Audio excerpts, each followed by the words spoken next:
সচিবালয় ভাতা প্রদানের দাবিতে আন্দোলনরত সচিবালয় কর্মকর্তা কর্মচারী পরিষদের 4 নেতাকে আটক করেছে পুলিশ।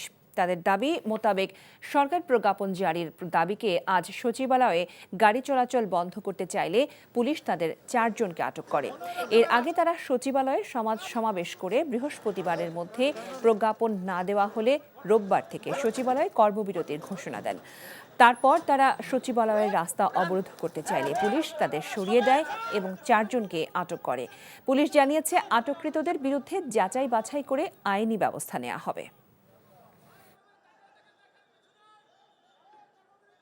যেহেতু এটি কেপিআই, কোনো ধরনের সভা সমাবেশ মিছিল মিটিং করার অনুমতি নাই।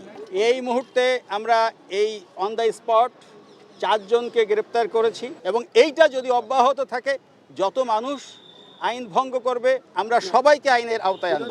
আমরা মনে করি ভিন্ন খাতে একটি প্রবাহিত করার ষড়যন্ত্র কিনা আমরা সেটি খতিয়ে দেখছি।